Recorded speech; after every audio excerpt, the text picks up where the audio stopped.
নমস্কার। পশ্চিমবঙ্গ সমগ্র শিক্ষা মিশন, বিদ্যালয় শিক্ষা বিভাগ, পশ্চিমবঙ্গ সরকারের উদ্যোগে বাংলার শিক্ষা ক্লাসরুমে সকলকে স্বাগত। আমি চিরঞ্জীব গাঙ্গুলি, সহশিক্ষক, বাংলা বিভাগ, হেয়ার স্কুল, কলকাতা।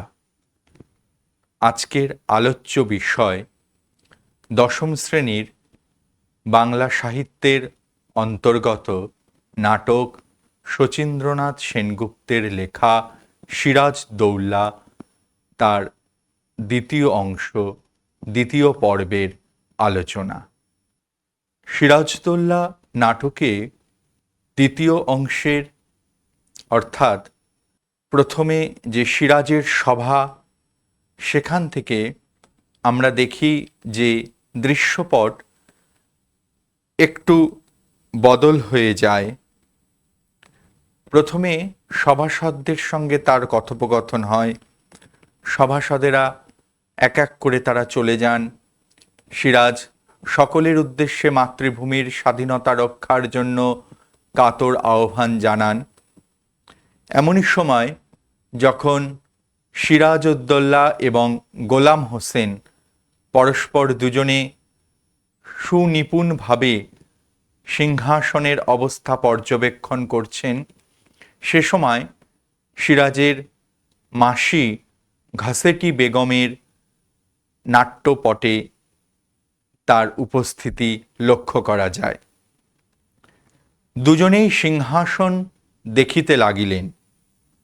ধীরে ধীরে ঘসেটি বেগম প্রবেশ করিলেন, দাঁড়াইয়া দেখিলেন, তারপর বলিলেন, ওখানে কি দেখছো মূর্খ? বিবেকের দিকে চেয়ে দেখো।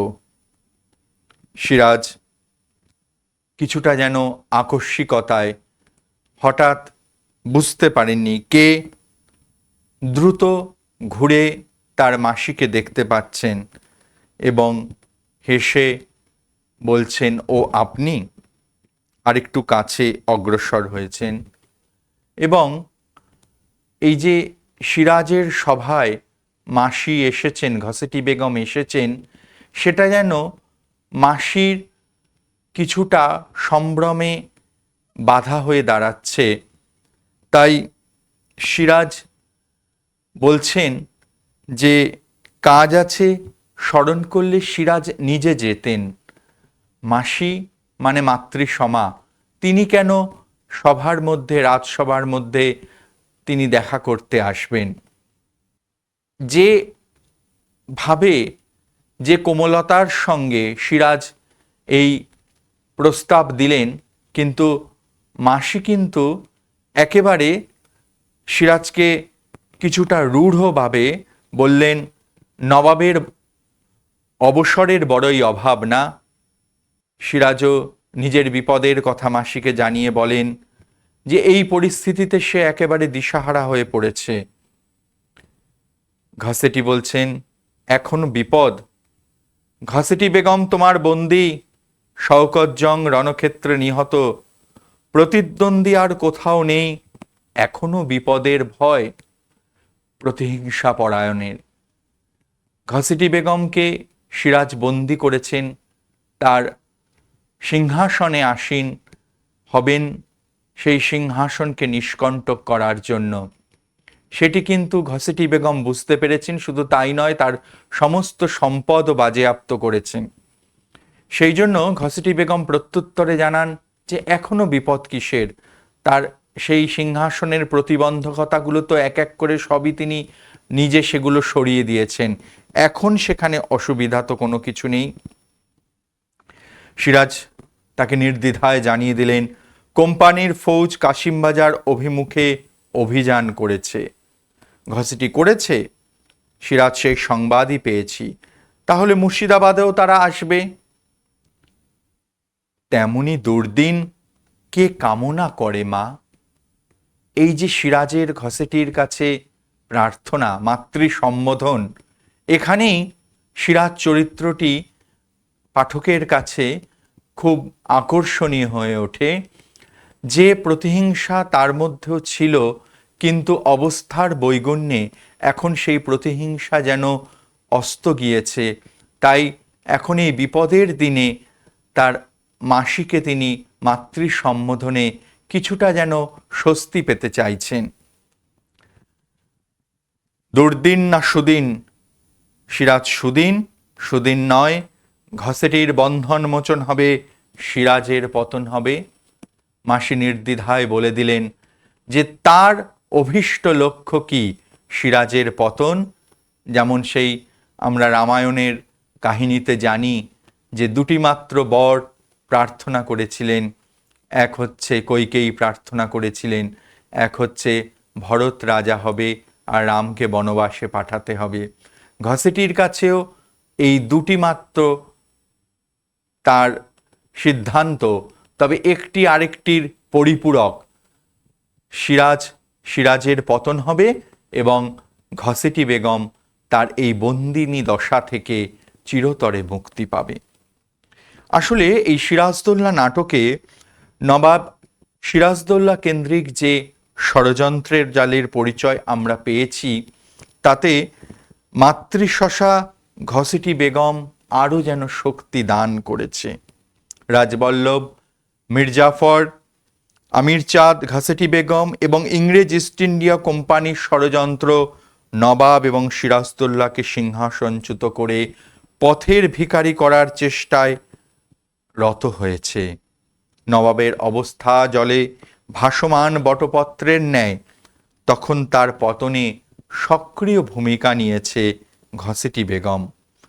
চতুর্দিকে আত্মীয় সকল হয়েছে শত্রু। সুহৃদের ছদ্মবেশে স্বার্থান্বেষী কতিপয় রাজ অমাত্য তার চারপাশে ঘোরাফেরা করছে। এমন চরম দুর্ভাগ্যের মধ্যে নবাব উদ্যোগী হয়ে মতিঝিলের দরবারে থাকা ঘসেটি বেগমকে নজরবন্দি করে রাখার আশু প্রয়োজন উপলব্ধি করেছিলেন। প্রথম অঙ্কের দ্বিতীয় দৃশ্যে আছে রাজবল্লভের প্রতি একটি উক্তি। ঘসেটি বেগমের অনুগ্রহ তাহলে আপনি বিনামূল্যেই পেতে চান? অযাচিত দান পেলে ভিখারিরও লোভ বেড়ে যায়। প্রথম অঙ্কের দ্বিতীয় দৃশ্যে আমি বিস্মিত আপনাদের শোচনীয় পরাজয় লক্ষ্য করে। এই জয় পরাজয়ের প্রসঙ্গ যে মুহূর্তে উঠছে, সে মুহূর্তে ঘসেটির মনে উকি মেরে যায় তার যাবতীয় দুরভিসন্ধি ও বাসনা। তিনি মনে করেন যে আর এই মনের এই ভাবগুলোকে গোপন রাখার দরকার নেই। তার বহিঃপ্রকাশ করে রাজবল্লভকে কোনো কোনো ক্ষেত্রে যেন তিনি সতর্ক করে দেন, সচেতন করে দেন। দক্ষ মাছ শিকারী যেমন জলের মধ্যে বড়শিতে আটকিয়া যা মাছকে খেলিয়ে খেলিয়ে অসহায় করে ডাঙা তুলতে সক্ষম হয়, তেমনি ঘসেটিও খুব সন্তর্পণে তার অভিপ্রায়ের মধ্যে প্রবেশ করে এবং রাজবল্লভের মন মানসিকতা বুঝে নিয়ে সে ধীরে ধীরে তার উদ্দেশ্য চরিতার্থ করার চেষ্টা করে।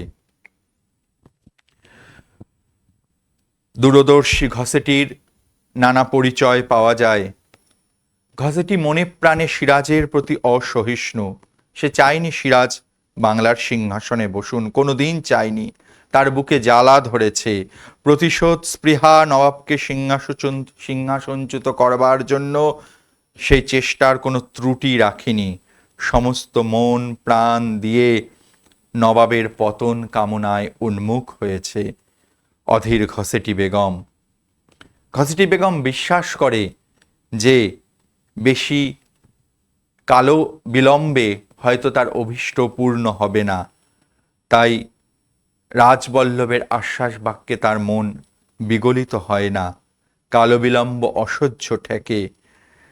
বিলম্ব অসহিষ্ণু নারী হৃদয় ক্ষুব্ধ হয়ে জানতে চায়, আর আপনার মিষ্টি কথায় তুষ্ট হয়ে আর কতকাল আমাকে থাকতে হবে বলতে পারেন? আপনার কথায় বিশ্বাস করে কি নির্বোধের মতোই আমি কাজ করেছি। পাঠ্য বিষয় দ্বিতীয় অঙ্কের প্রথম দৃশ্যে ঘসেটি নবাবের সম্মুখীন হয়েছে। নবাবও ইংরেজদের স্বয়ং ছদ্ম হিতৈষীদের ষড়যন্ত্র জাল ভেদ করে ফেলেছেন। ঘসেটি বাক্যবাণে জর্জরিত করে নবাব সিরাজদৌল্লাকে।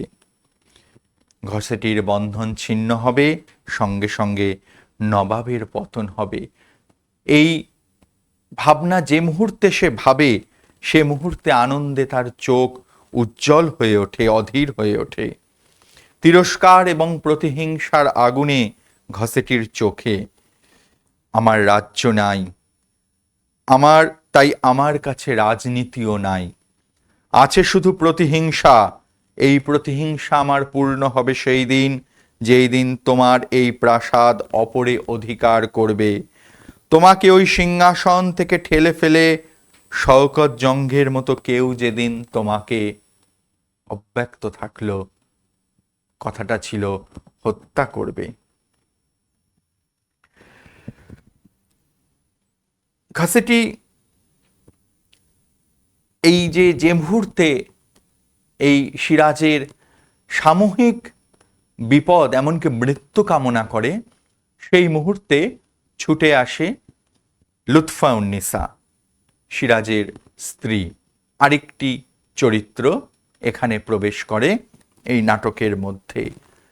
বলা বাহুল্য, কোনো স্ত্রীর পক্ষেই স্বামীর এহেন সর্বনাশ বিপদ নিজ কানে শোনা তার নিজেরই প্রায় মৃত্যুর সমান। তাই যে মুহূর্তে ঘসেটি উচ্চারণ করেন, শওকত জঙ্গের মতো কেউ যেদিন তোমাকে, সঙ্গে সঙ্গে লুৎফা উন্নিসা এসে বলছেন, মা মা তোমার মুখের কথা শেষ করো না। ঘসেটি তাকে নবাব মহিষী বলে কিছুটা যেন ব্যঙ্গ বিদ্রুপ করে। আমি নবাব মহিষী না, আমি তোমার লুৎফা, তোমার কন্যা। আর ঘসেটি তাতে বলে, ভাবছো খুবই বিনয় করলে, কিন্তু 2 দিন ভাবে বাদে ওই কথাই সত্য হবে, একদিন তোমাকে আমার মতোই জীবন যাপন করতে হবে। প্রকারান্তরে যেন অভিসম্পাত করা হয়। লুৎফা নবাব, ঘসেটি নবাব মহিষী বাঁদির বিরুদ্ধে অভিযোগ করছেন, নবাব বাঁদিকে দণ্ড দিয়ে মহিষীকে খুশি করুন। নবাব আপনার নিজ মহিষীকে সন্তুষ্ট করবার জন্য মাসিকে আরও যা তিরস্কার করার আপনি করতে পারেন, সেই প্রক্রিয়া ঘসেটি নবাবকে বলছেন।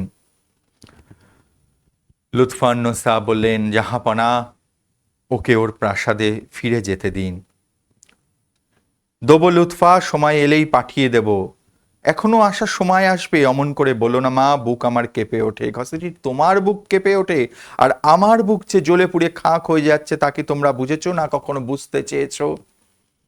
এই যে দীর্ঘদিনের প্রতিহিংসা, এক তো হচ্ছে অপ্রাপ্তির অনুভূতি, তার সঙ্গে হচ্ছে মনের মধ্যে প্রতিহিংসার আগুন, এই দুই মিশে তার অন্তর হৃদয়কে একেবারে জ্বালিয়ে পুড়িয়ে তাকে খাক করে দিচ্ছে। আমি অত্যাচারের প্রতিকারে অক্ষম হয়ে ডুকরে ডুকরে কেঁদে সান্ত্বনা পেতাম, তোমরা তাতেও বাদ সাধলে। নিজ গৃহ থেকে তোমরা নজরবন্দি করে রাখলে, ছল করে ধরে এনে এই পাপ পুরীতে বন্দিনী করে রাখলে। আমি তোমাদের ক্ষমা করব? সিরাজ আর আমরাই বুঝি ক্ষমা করব বিদ্রোহিণীকে? মায়ের মতো সম্মান দিয়ে মায়ের বোনকে মায়ের পাশেই বসিয়ে রাখতে চেয়েছিলাম, তোমার তা ভালো লাগছে না? আজ মন ভয় হচ্ছে শেষটায় না বাধ্য হয়ে তোমাকে বন্দিনীর মতো কারাগারে। এই যে বারবার করে সিরাজকে, যখন প্রতিনিয়ত সিরাজকে খুব সুকৌশলে সিরাজকে বিদ্ধ করছে, সিরাজও কিন্তু তার ধৈর্যের বাঁধ ভেঙে যাচ্ছে এবং দেখা যাচ্ছে সিরাজ বলছে যে হয়তো তাকে কারাগারেই জীবনের শেষ দিনগুলো কাটাতে হবে। আসলে সিরাজদৌল্লার নবাবী, লুৎফা উন্নিসার জীবন, নবাবের দেশপ্রেম, বাংলার মান মর্যাদা রক্ষার যাবতীয় চেষ্টার বিরুদ্ধে মূর্তিমান বিদ্রোহিণী ঘসেটি বেগম। সাধারণত মা বা নারীর যে সুকুমার মনোবৃত্তি, সেই মনোবৃত্তি তার মধ্যে দেখা যায় না, কোথায় যেন উবে গেছে। নবাবকে অভিসম্পাত দিতেও সে দ্বিধান্বিত না। অপরকে বঞ্চিত করে যে সিংহাসন পেয়েছ, সেই সিংহাসন শাস্তি দেবে ভেবেছ, শান্তি দেবে ভেবেছ, সেই সিংহাসন তোমাকে শাস্তি দেবে। ক্ষোভে, দুঃখে, যন্ত্রণায় সিরাজের চোখে অশ্রু এসেছে, কিন্তু সেই অশ্রু ঘসেটির কঠোর কঠিন পাষাণ হৃদয়কে বিন্দুমাত্র বিগলিত করতে পারেনি, ব্যথিত করতে পারেনি। মাসির স্নেহ ভালোবাসা কোথায় খুঁজে পাওয়া যাচ্ছে না। স্নেহরস সিঞ্চনের বিপরীতে অভিসম্পাতেই পিছল করে দিতে চায় ঘসেটি। আজকার এই কান্না শুধুই বিলাস, কিন্তু এই কান্নার বিরাম নেই। চোখের জলে নবাব পথ দেখতে পাবেন না। বেগমকে আজীবন আমার মতোই কেঁদে কাটাতে হবে, আমি না কেঁদে কেঁদে অন্ধ হবে। পলাশী প্রান্তরে কোলাহল ছাপিয়ে উঠবে ক্রন্দন রোল, সিরাজের নবাবীর এই পরিণাম। ঘসেটি এই বলে তার কঠোরতম অভিসম্পাত দিয়ে চলে গেলেন। নবাব যেন তার দিকে কিছু বলবেন বলে অগ্রসর হচ্ছিলেন, কিন্তু লুৎফা তাকে ধরলেন, তাকে আটকে দিলেন। সিরাজ এই অবসরে লুৎফার সঙ্গে নিজের হৃদয়ের কষ্ট দুঃখ কিছু অংশ ভাগ করে নিচ্ছেন। সিরাজ নির্দ্বিধায় বলছেন, বলতে পারো ওই ঘসেটি বেগম মানবী না দানবী? সত্যি ঘসেটির প্রতিহিংসা কত নিম্নমানের, যে স্বীয় স্বার্থ চরিতার্থ না হওয়ার কারণে দেশের পতন কামনা করে। সিরাজের পতন মানে তো বাংলার পতন, তার নিজের পতন। যে ভুলটা করেছিল এই ষড়যন্ত্রী রাজন্যবর্গ, সকলের পতন। তাই সিরাজ যখন প্রশ্ন করেন যে ওই ঘসেটি বেগম মানবী না দানবী, ওর নিঃশ্বাসে যেন বিষ ছড়ে, ওর দৃষ্টিপাতে লেলিহান অগ্নিশিখা। নাটকের তৃতীয় অঙ্কে আবার ঘসেটি প্রবেশ করেছে, কিন্তু সেটা আমাদের আলোচ্য বিষয় না। লুৎফা বলছেন, ওকে ওর প্রাসাদে পাঠিয়ে দিন, ওর সঙ্গে থাকতে আমার ভয় হয়। ওর নিঃশ্বাসে বিষ, ওর দৃষ্টিতে আগুন, ওর অঙ্গ সঞ্চালনে ভূমিকম্প। সিরাজ তিনি একটা দুটো দিন করে গুনে গুনে বলছেন, মাত্র 15টি মাস আমি রাজত্ব করেছি লুৎফা। এই 15 মাসে আমার এমন অভিজ্ঞতা হয়েছে, মানুষেরা এমনি নির্মমতার পরিচয় আমি পেয়েছি যে কোনো মানুষকে শ্রদ্ধাও করতে পারি না, ভালোবাসতে পারি না। এটি আমার অভিজ্ঞতার ফসল, এটি আমাকে বাধ্য করেছে প্রতিনিয়ত। লুৎফা চলুন জাহাপনা, একটু বিশ্রাম করবেন, এই মুহূর্তে তো একটু বিশ্রাম দরকার। শারীরিক দিক থেকে যত না বিধ্বস্ত, তার থেকে বেশি সিরাজ মানসিক দিক থেকে বিধ্বস্ত। তাই লুৎফা উন্নাসা যেন যথার্থ মহিষীর মতোই বলছেন, একটু বিশ্রামের প্রয়োজন। বিশ্রামের অবসর হবে পলাশির পর। লুৎফা, পলাশি? সে কি জাহাপনা? তুমি এখনো শোনোনি? পলাশির মাঠে আবার যুদ্ধের সম্ভাবনা। যুদ্ধ?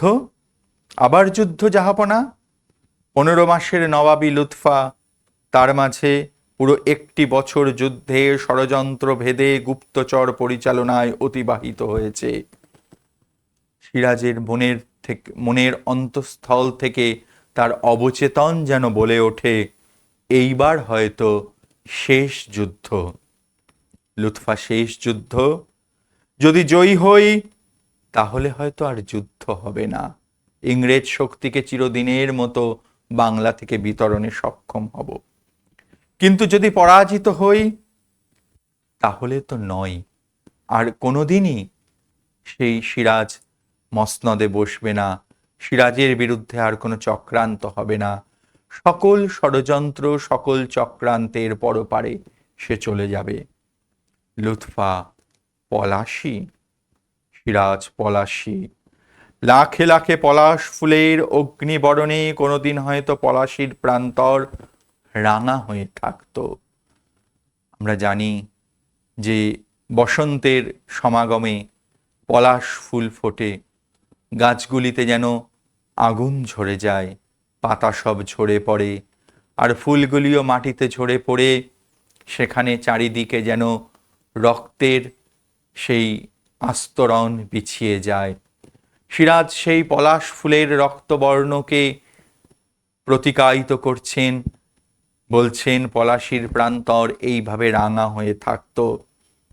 তাই পলাশির প্রান্তর আজকে তার বুকে রক্তের তৃষা, তার এই তৃষ্ণা কোনোদিন মেটেনি। জানি না আজ কার রক্ত সে চায়, পলাশি পলাশি রাক্ষসী পলাশি। এর আগে যে লুৎফার সঙ্গে তার কথোপকথন, সেটা এই নাট্য দৃশ্যে, দ্বিতীয় অঙ্কের প্রথম দৃশ্যে আমরা দেখতে পারি যে তাকে কিছুটা যেন বিধ্বস্ত সিরাজের মনে কিছুটা যেন শান্তি বাড়ি সিঞ্চন করেছেন। শচীন্দ্রনাথ সেনগুপ্তের অন্যতম নারী চরিত্র এই লুৎফা উন্নিসা যথেষ্ট গুরুত্বের দাবিদার। সিরাজদৌল্লার সুখ এবং দুঃখের চিরসঙ্গিনী হিসাবে তাকে তুলে ধরা হয়েছে। সুখে সম্ভোগে যখন রাজ দরবারে ছিল, ঠিক তেমনি ভূতপূর্ব নবাব সিরাজের সঙ্গ সে কখনোই ত্যাগ করেনি। পরবর্তী দৃশ্যে আছে লুৎফার মধ্যে যেন সনাতন বাঙালি ঘরের সতীসাধ্যী রমণী রত্নের মতো চরিত্র ফুটে উঠেছে। অতি অল্প আয়াসেই চরিত্রটি বেশ সুচিত্রিত হয়ে উঠতে পেরেছে। নাটকের প্রথম অঙ্কের প্রথম দৃশ্যে তাকে প্রথম দেখা যায়। তারপর আমরা দেখি আলোচ্য প্রথম অঙ্কের দ্বিতীয় দৃশ্যে নবাবের জীবন সঙ্গিনী হয়েও লুৎফাকে রাজনীতির কুটিল আবহাওয়া সম্পর্কে সম্পূর্ণ অনভিজ্ঞ করে রেখেছেন নাট্যকার। নিজের স্বামীর আদেশ পালন করতেও কোনো দুরভিসন্ধির খবর সে রাখে না। তার মন সরল, তার মন স্বচ্ছ।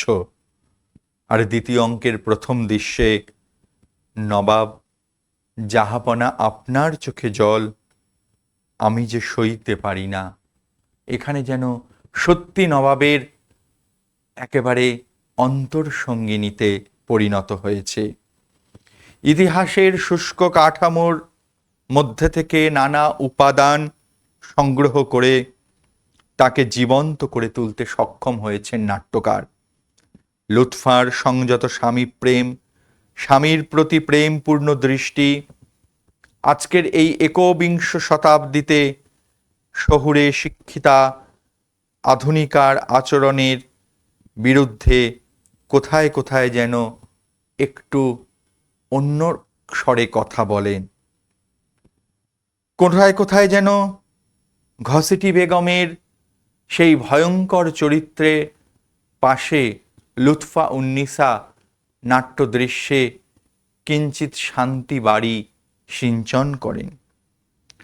একদিকে ঘসেটি বেগম যেমন প্রতিহিংসা ও প্রতিশোধ স্পৃহার লেলিহান শিখা, তেমনি লুৎফা উন্নিসা তার সব কিছুর মায়া ত্যাগ করে কেবল স্বামীকে সঙ্গ করেই সে জীবনের শেষ পরিণতিকে মেনে নেয়, তাকে বরণ করে নেয়। লুৎফা উন্নিসা যাকে মা কিংবা ঘসেটি বেগমকে যখন সে সম্বোধন করে, তার চেতনার জাগরণ সম্ভব নয় দেখে, এমনকি প্রতিবাদিনীর রূপ নিয়েছে দেখে ঘসেটিকে রাজবিদ্রোহিণী বলে চিহ্নিত করতে তার বিবেকে বাধে না। জাহাপনা, আমি জানি রাজবিদ্রোহিণীর বিচার আমার কাজ নয়। পরবর্তী গিয়ে তৃতীয় অঙ্কে গিয়ে বলেছে, কিন্তু এই অঙ্কে লুৎফার ঘসেটি বেগম সম্পর্কে যে মনোভাব, সেটা যেন অনেক ক্ষেত্রে পরিবর্তিত হয়ে যায়। লুৎফা সেখানে যেন আধুনিকা হয়ে ওঠে। চিত্রাঙ্গদা যেমন বলেছিলেন রবীন্দ্রনাথের, যদি সুখে দুঃখে মোরে কর সহচরী, আমার পাইবে তব পরিচয়। লুৎফা উন্নিসা এইভাবে সত্যি সিরাজের সহচরী হয়ে উঠেছে। এবার আমরা কয়েকটি প্রাসঙ্গিক প্রশ্ন নিয়ে আলোচনা করব। সিরাজ প্রস্তাব রেখেছেন, বাংলার মান, বাংলার মর্যাদা, বাংলার স্বাধীনতা রক্ষার প্রয়াসে আপনারা আপনাদের শক্তি দিয়ে, বুদ্ধি দিয়ে সর্বরকমে আমাকে সাহায্য করুন। স্বভাবতই প্রশ্ন থাকতে পারে, কে কাদের কাছে এই সাহায্য চেয়েছেন, তিনি কেন সাহায্যের প্রত্যাশী হয়েছেন? নবাব সিরাজদৌল্লা সিপাহসালার মির্জাফর, রাজা রাজবল্লভ, জগৎ শেঠ প্রমুখ বিশিষ্ট সভাসদের কাছে বাংলার মান মর্যাদা রক্ষার জন্য সব রকমের সাহায্য চেয়েছেন। নাট্যাংশ অনুসারে সিরাজ যত অনাচার করে থাকুন না কেন, বাংলার প্রতি তার আবেগ ছিল পরিপূর্ণ। নবাবের বিশিষ্ট সভাসদেরা নবাবের বিরুদ্ধে ইংরেজের সাথে ষড়যন্ত্রে লিপ্ত হয়।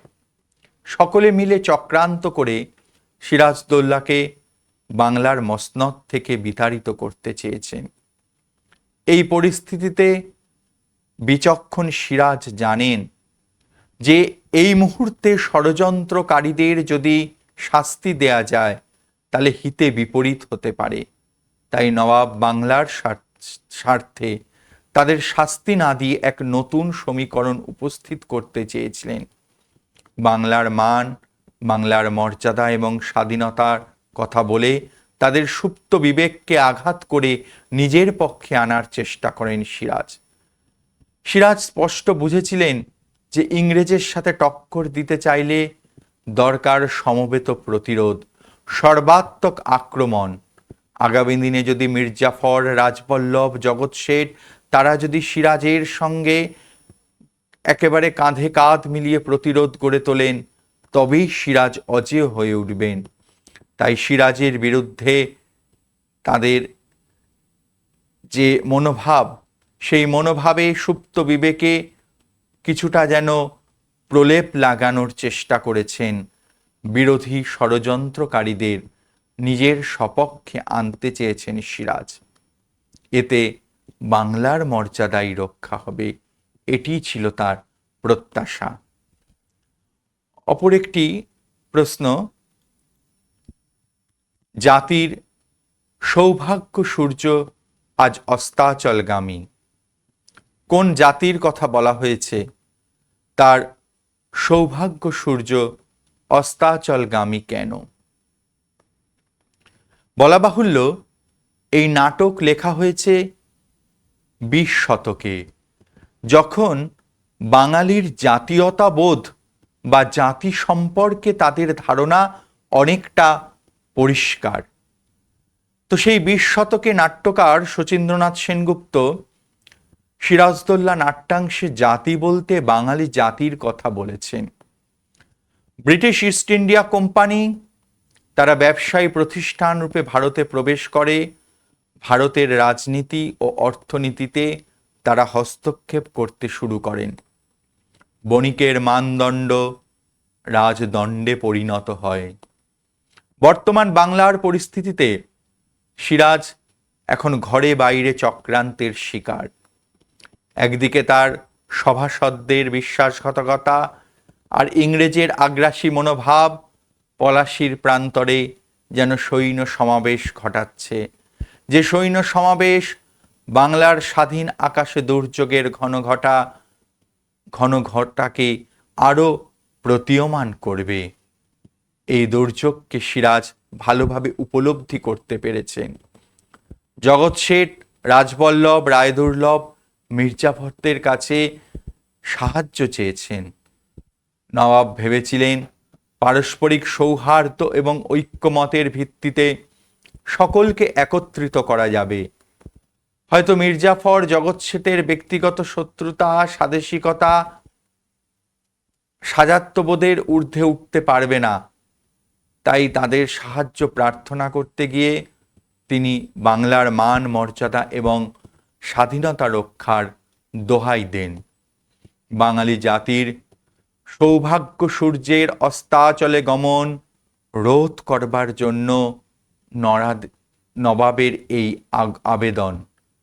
কিন্তু হায়, পলাশী প্রান্তরে বাঙালির তথা বাংলার স্বাধীনতার সূর্য আগামী 200 বছরের জন্য চিরকাল অস্ত গেল।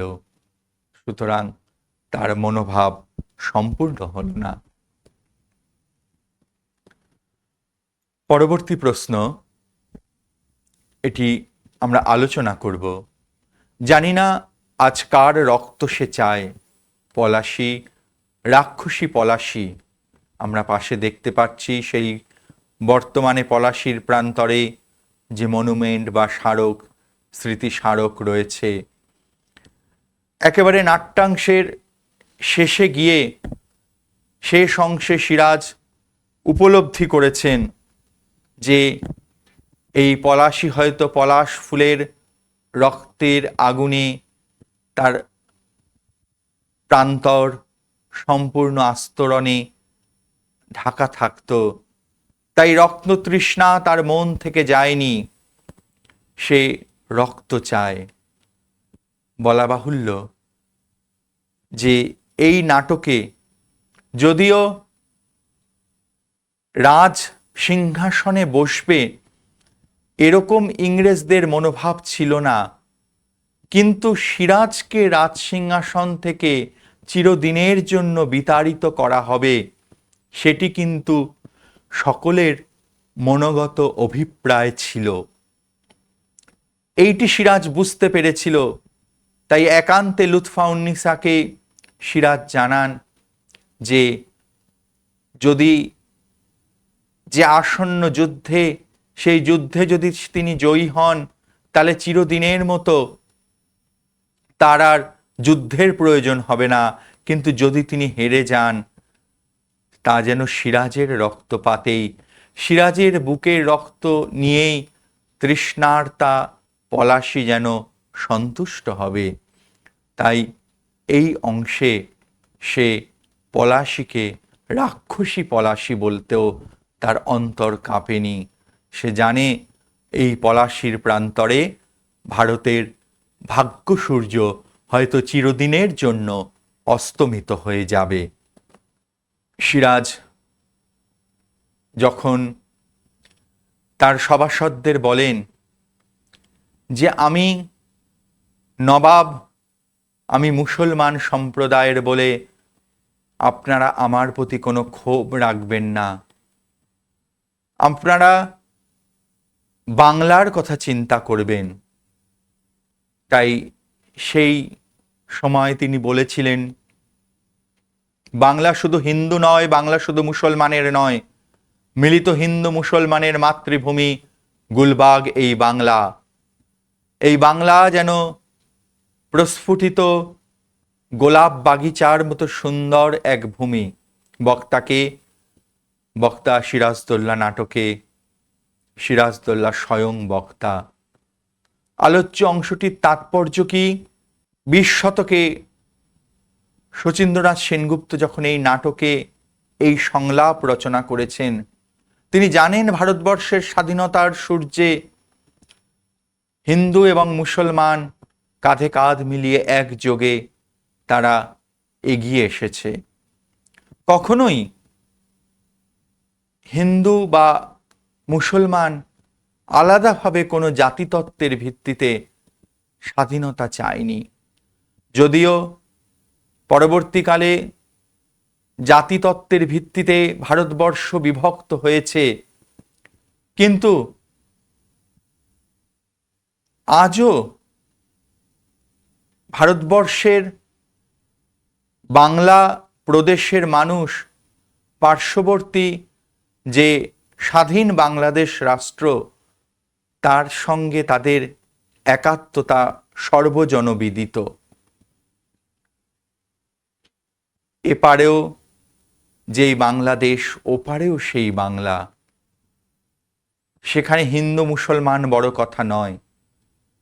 আর এই প্রশ্নের সঙ্গে যে ছবিটি দেখা যাচ্ছে, তার মধ্যে দিয়ে সেই পলাশীর যুদ্ধের সৈন্য সমাবেশ, জাহাজ গঙ্গার কে পাশে আমরা দেখতে পাচ্ছি পলাশীর প্রান্তরে যে সৈন্য সমাবেশ হয়েছে, মাঝখান থেকে গঙ্গা বয়ে চলেছে। তাহলে এর মধ্য দিয়ে যে একটা বৈপরীত্য যেন তৈরি হয়েছে, এই ছবির মধ্যে কিন্তু আমরা কোনো গুলবাগের ছবি পাচ্ছি না। তাহলে যে আবেদন সিরাজ রেখেছিল, সেই আবেদনে যদি রাজন্যবর্গ কর্ণপাত করত, তাহলে এরকম যুদ্ধের পরিস্থিতি তৈরি হতো না। বাংলা এরকম সৈন্য সমাবেশে দ্বিধা দীর্ণ হয়ে পড়তো না, বাংলা গুলবাগ থাকতো।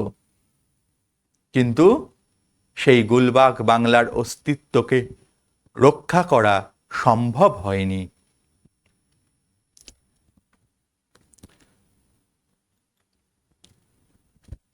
আর কয়েকটি প্রশ্ন আমরা এখানে দেখব। আমার এই অক্ষমতার জন্য আমাকে ক্ষমা করো, এই মন্তব্যের কারণ কি? সিরাজদৌল্লা নাটকে লুৎফার চরিত্র বিশ্লেষণ করো। সিরাজদৌল্লা নাট্যাংশে ঘসেটি বেগমের চরিত্র আলোচনা করো এবং সিরাজদৌল্লার চরিত্র আলোচনা করো। নাট্যাংশের শেষে গিয়ে দেখলাম, মনে হয় ওর নিঃশ্বাসে বিষ, ওর দৃষ্টিতে আগুন, ওর অঙ্গ সঞ্চালনে ভূমিকম্প। কে কার সম্পর্কে এই মন্তব্য করেছে, তার সম্পর্কে বক্তার এরূপ মন্তব্যের কারণ কি, এবং সর্বোপরি সিরাজের দেশপ্রেমের পরিচয়। আমরা এক এক করে এগুলো আলোচনা করব। আমার এই অক্ষমতার জন্য তোমরা আমাকে ক্ষমা করো। নাট্যকার শচীন্দ্রনাথ সেনগুপ্ত রচিত সিরাজদৌল্লা নাট্যাংশটি ঐতিহাসিক প্রেক্ষাপটে লিখিত। বাংলার নবাব সিরাজদৌল্লার জীবন কাহিনী এবং নবাব তথা বাংলার ট্রাজিক পরিণতি এই নাটকের বিষয়বস্তু। উদ্ধৃত উক্তিটির বক্তা সিরাজদৌল্লা। ফরাসি প্রতিনিধি মসিয়েলাকে উদ্দেশ্য করে তিনি বলেছেন, দীর্ঘকাল ধরে ফরাসিদের সঙ্গে ইংরাজদের বিপদ, সেই বিবাদের সূত্রপাত সাগর পারে হলেও তার সূত্র ধরেই এদেশেও উভয় পক্ষের মধ্যে রেষারেষি ছিল অব্যাহত। ইংরেজরা সিরাজদৌল্লার অনুমতি ব্যতীতই চন্দননগর আক্রমণ এবং অধিকার করে। সেখানকার সব কটি ফরাসি বাণিজ্য কুঠি অধিগ্রহণের দাবি জানায়। এর সুবিচারের আশায় ফরাসিরা নবাবের শরণাপন্ন হলেও সিরাজদৌল্লা তাদের সাহায্য করতে পারেননি, বরং তিনি সেই সময় যুদ্ধ একদমই চাননি। এখানে তিনি সেই নিজের অক্ষমতার কথা বলছেন। এর প্রতিক্রিয়া কি? ফরাসিদের কাছে ক্ষমা চেয়েছেন। ফরাসিরা তার সঙ্গে দুর্ব্যবহার করেননি, কিন্তু তাদের প্রতি সম্পূর্ণ সহানুভূতি থাকলেও তাদের অভিযোগ ন্যায়সঙ্গত হওয়া সত্ত্বেও তিনি তাদের সাহায্য করতে অপারগ। সিরাজ লজ্জিত হয়েছে, আর ফরাসিরা চিরতরে বাংলা ছেড়ে চলে যাবে, সেই তাদের একান্ত মনোবাসনা। সিরাজদৌল্লা নাটকে লুৎফার চরিত্র, লুৎফা-উন-নিসার চরিত্র, আসলে তার আগেই ঘসেটি বেগমের চরিত্র। সিরাজদৌল্লা নাট্যাংশে যে দুটি নারী চরিত্র রয়েছে, তার মধ্যে অন্যতম সিরাজপত্নী লুৎফা-উন-নিসা। নাট্যাংশে লুৎফাকে আমরা প্রথম দেখতে পাই ঘসেটি বেগমের সাথে নবাবের মতিঝিলের অধিকার নিয়ে যখন বাদানুবাদ চলছিল, সেই সময় নাটকে তার আবির্ভাব। ঘসেটির কথায় শওকতের মতো নবাবকে কেউ যেদিন হত্যা করবেন, সেদিনই ঘসেটি শান্তি পাবেন। স্বামীর বিরুদ্ধে এই অভিসম্পাত শুনে লুৎফা অনুরোধের সুরে ঘসেটিকে এমন কথা বলতে বারণ করেন। ঘসেটির ভর্ৎসনা সত্ত্বেও লুৎফা তার উদ্দেশ্যে একটা কটু কথাও উচ্চারণ করেননি, এবং এটি তার বিনয়, সেই বিনয়কে তিনি সর্বত প্রকাশ করেছেন। স্বামীর প্রতি লুৎফা একনিষ্ঠ, তাই স্বামীর বিপদের বিষয়ে সে উদ্বিগ্না। বিভিন্ন সময়ের স্বামীর পাশে থেকে কাজে সাহায্য করেছেন। ঘসেটির প্রতিহিংসা থেকে বাঁচাতে নবাবকে মতিঝিল ফিরিয়ে দেওয়ার কথা পর্যন্ত তিনি বলেছেন। স্বল্প রাজত্বকালে নানান সমস্যায় দীর্ণ সিরাজকে বিশ্রামের পরামর্শ দিয়ে যোগ্য সঙ্গিনীর পরিচয় দিয়েছে। লুৎফা হলে সেই নারী যিনি ট্র্যাজিক নায়কের পাশে থেকে তাকে ভালোবাসা, সেবা, সাহস ও আস্থা জুগিয়ে সমস্যাদীর্ণ নবাবের যন্ত্রণার ক্ষতে কিছুটা হলেও যেন প্রলেপ লাগিয়ে দেন। আমি রব নিষ্ফলের হতাশের দলে, বলেছিল কর্ণকুন্তী সংবাদের কর্ণ। এখানে লুৎফা চরিত্র যেন সেই অন্তরালে নিষ্ফলের হতাশের দলে থেকে যায়। সিরাজদৌল্লা নাটকে ঘসেটি বেগমের চরিত্র আমরা টেক্সট পড়ার সময় কিছুটা আলোচনা করেছি।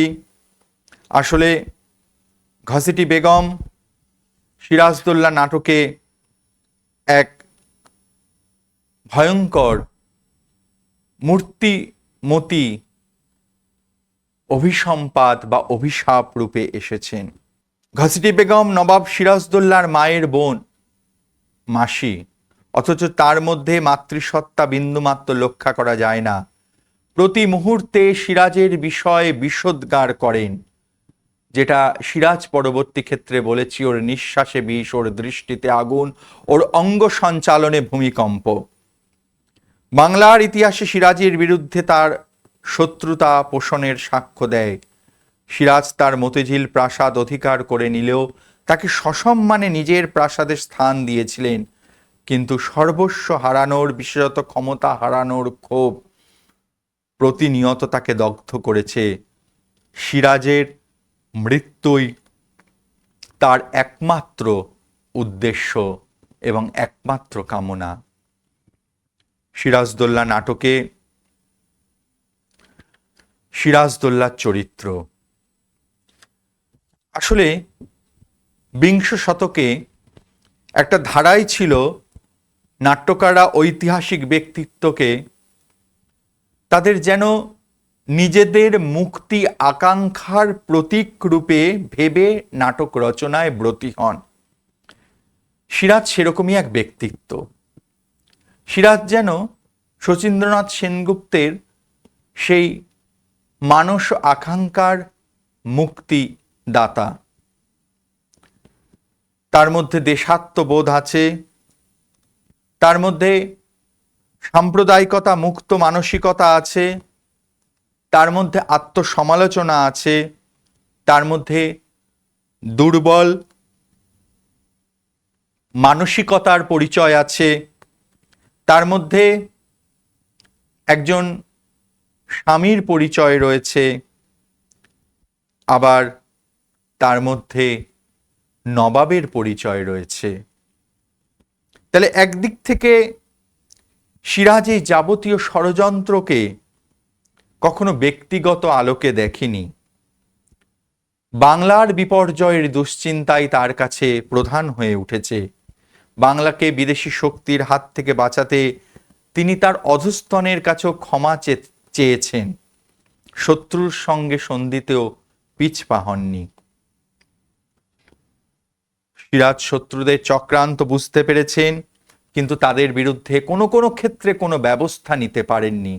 ইংরেজ শক্তিকে যদি যথাসময়ে তিনি আটকাতেন, তাহলে হয়তো এই অবস্থা তাকে, এই ভাগ্য বিপর্যয় তাকে দেখতে হতো না। তেমনি ঘসেটি বেগমের অভিযোগের প্রতিবাদ তিনি করতে পারেন না এবং নিজের দুর্বলতা নিজের মুখায় স্বীকার করে নেন। পারি না, শুধু আমি কঠোর নই বলে কঠোর হতে তিনি পারেন না। সব মিলিয়ে সিরাজকে যেন এক ট্র্যাজিক নায়কের মতো রূপ দিতে সক্ষম হয়েছে, যার কিছু ট্র্যাজিক ফ্ল ধরে তার জীবনের বিপর্যয় আরো ঘনীভূত হয়েছে।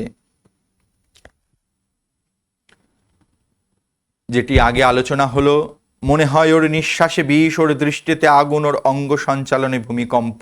ওর বলতে কার কথা বলা হয়েছে? ওর বলতে বোঝানো হয়েছে সিরাজের বিরুদ্ধে অন্যতম ষড়যন্ত্রকারিণী ঘসেটি বেগমকে, যিনি সম্পর্কে সিরাজের মাসি।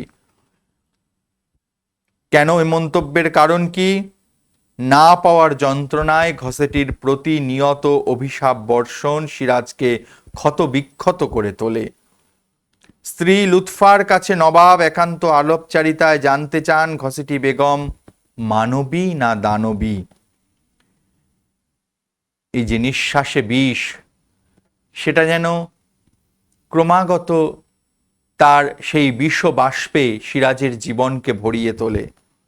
সিরাজের চোখের জল আর ঘসেটির ভয়ে বিচলিত লুৎফা নবাবের প্রশ্নের উত্তরে এই কথা তিনি বলেছেন। সিরাজদৌল্লা নাটকে সিরাজের দেশপ্রেমের পরিচয় দাও। সিরাজের দেশপ্রেম সর্বজনবিদিত। সিরাজ চরিত্রের মধ্য দিয়ে যেন সেই সময় বিংশ শতকের একজন বাঙালি, একজন বিপ্লবীর তার মনের বাসনা প্রকাশিত হয়েছে। সিরাজ যেন বাঙালি ট্র্যাজিক নায়কে পরিণত হয়েছেন। তাই সিরাজের দেশপ্রেম সব কিছুর উপরে। সিরাজের দেশপ্রেম অবিসংবাদিত, সিরাজের দেশপ্রেম চিরন্তন, সিরাজের দেশপ্রেম শাশ্বত, যা নাট্যকার শচীন্দ্রনাথ সেনগুপ্তের দেশপ্রেমকেই প্রতিকায়িত করছে। আলোচনা এখানেই শেষ। আমরা এরপরে এই নাটকের একটি অডিও শুনব। তাতে সংলাপগুলির, যেহেতু এটা দৃশ্য শ্রাব্য একটি মাধ্যম, তাই নাটকের কথোপকথন সংলাপগুলির মধ্যে যে ভাব গাম্ভীর্য, যে আকুতি, সেগুলি কিছুটা অনুভূতিতে সমর্থ হবে। সেই নির্মলেন্দু লাহিড়ীর পরিচালনায় সিরাজদৌল্লা নাটকের অডিও। শুনলেন জাফর আলী খান, শুনলেন রাজা রাজবল্লভ। হোয়াট ইয়োর এক্সেলেন্সি, তুমি আমাদের বন্দী। ইয়োর এক্সেলেন্সি, তোমাকে আর তোমার এই কুটিতে যত ইংরেজ বীর রয়েছে সবাই কি বন্দির মতো আমার সঙ্গে কলকাতায় যেতে হবে? রায়দুল্লাহ, জাহাপনা, এদের কলকাতায় নিয়ে যাবার ব্যবস্থা করুন। পেছনে শত্রু রেখে যুদ্ধযাত্রা কোনো কাজের কথা নয়। আর তুমি আলেয়া, আমাকে তিরস্কার করুন জাহাপনা। তিরস্কার নয় সুন্দরী, পুরস্কারই তোমার প্রাপ্য। পুরস্কার? হ্যাঁ, নবাবের কণ্ঠের এই মালা। জাহাপনা, ও মালা অত্যন্ত মূল্যবান। শেঠজি, আপনি মুক্তোর মূল্য যাচাই করেন, আর আমি পরখ করি নারী রত্ন। হোয়াট? ইয়োর এক্সেলেন্সি, আলীনগরে তোমাদের কোম্পানির সঙ্গে যে সন্ধি হয়, কোম্পানি সেই সন্ধির সমস্ত শর্ত রক্ষা না করলে যুদ্ধ ঘোষণার আগেই তোমাকে আমরা তোপের মুখে উড়িয়ে দিতে পারি, তা জানো? আমি জানিলাম না আমাদের অপরাধ। তোমাদের অপরাধ সভ্যতার শিষ্টাচারের সীমা অতিক্রম করেছে। তুমি ওয়াটস, তুমি আমারই দরবারে স্থান পেয়ে আমার সভাসদদের আমারই বিরুদ্ধে উত্তেজিত করো। কলকাতায় ইংরেজদের উপদেশ দাও আমার আদেশ লঙ্ঘন করে কাজ করতে। জানো এর শাস্তি কি? Punish me your excellency if you will. আমার ডিউটি আমি করি আছে, আপনার কাজ আপনি করুন। এই মুহূর্তে তুমি আমার দরবার ত্যাগ করো। ভবিষ্যতে আর কখনো তুমি এই দরবারে স্থান পাবে না। যাও। ফের ইয়োর এক্সেলেন্সি। জাহাপনা, আমি জানি রাজা আপনি কি বলতে চান। হোয়াটসঅ্যাপকে ওরকম করে বিদায় না দিলেও চলতো। হোয়াটসের কথা এখন থাক, নিজেদের কথা বলুন রাজা, নিজেদের কথা ভাবুন। ভাবা যখন উচিত ছিল তখন যে কিছুই ভাবেননি জাহাপনা। সে অপরাধ কি বারবার আমি স্বীকার করিনি? আপনাদের সকল অভিযোগ আমি অবনত মস্তকে গ্রহণ করেছি। আপনারা সারা দেশে আমার দুর্নাম রটিয়েছেন, কর্মচারীদের মনে অশ্রদ্ধা এনে দিয়েছেন, আত্মীয় স্বজনের মন দিয়েছেন বিষিয়ে। আরো কত হেয় করতে চান আপনারা আমাকে? আপনাকে হেয় প্রতিপন্ন করে আমাদের লাভ? স্বার্থ সিদ্ধি। স্বার্থের সন্ধানে আমরা যদি নিযুক্ত থাকতাম তাহলে বলুন তাহলে। তাহলে বাংলার সিংহাসনে এতদিন অন্য নবাব বসতেন। এত বড় কথা আমার মুখের ওপর বলতে আপনার সাহস হয়? আপনার উপদ্রবই আমাদের মনে সাহস এনে দিয়েছে। আমার উপদ্রব নয় শেঠজি, আমার সহিষ্ণুতায় আপনাদের স্পর্ধা বাড়িয়ে দিয়েছে। জাহাপনা, মানি লোকের মানহানি করে আপনি আমাদের সকলেরই অপমান করছেন। সকলে মিলে আপনারাই কি আমার কম অপমান করেছেন? আমরা কেউ মিথ্যা কলঙ্ক রটাইনি। সত্যাশ্রয়ী রাজা, বলুন এই সিংহাসনে আরোহণ করবার পর এই 1 বছরের মধ্যে কি অনাচার আমি করেছি? বলুন, কটা রাত আমি নিশ্চিন্তে কাটিয়েছি, কটা দিন আপনারা আমাকে বিশ্রামের অবসর দিয়েছেন, বলুন।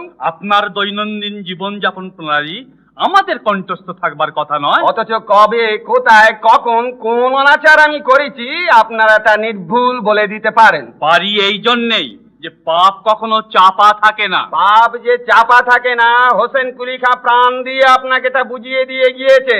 নিজের জীবন দিয়েও কি আপনি আবার তা বুঝতে চান? এই তরবারি স্পর্শ করে আমি শপথ করতে যাব না।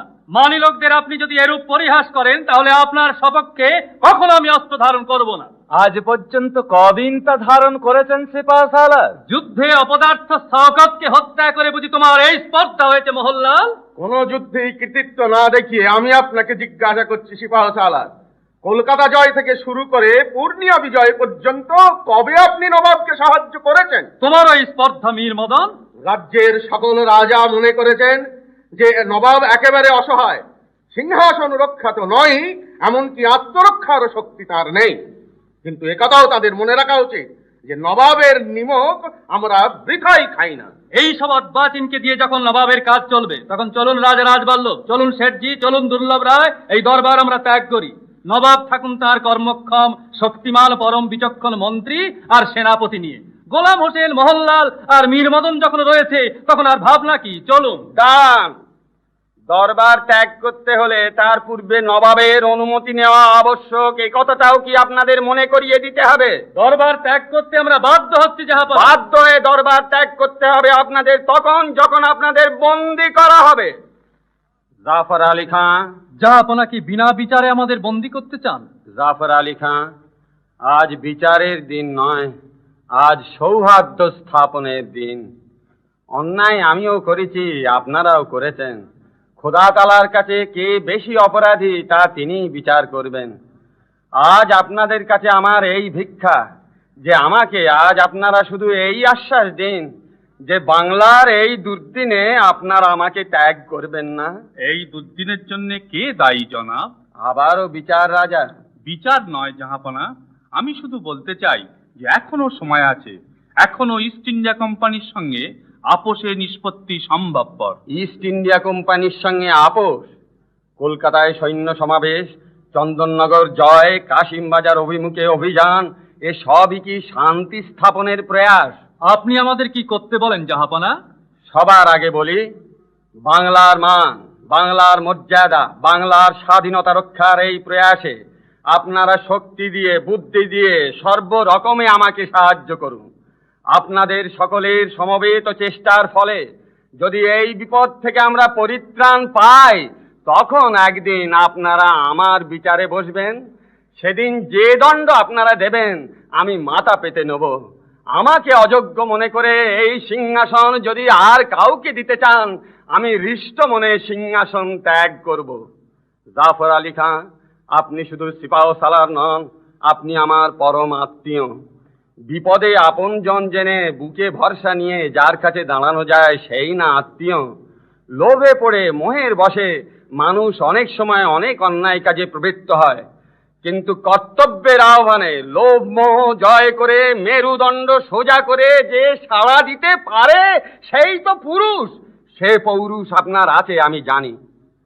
রাজা রাজবল্লভ, ভাগ্যবান জগৎ শেঠ, শক্তিমান রায় দুর্লভ, বাংলা শুধু হিন্দুর নয়, বাংলা শুধু মুসলমানের নয়, মিলিত হিন্দু মুসলমানের মাতৃভূমি গুলবাগ এই বাংলা।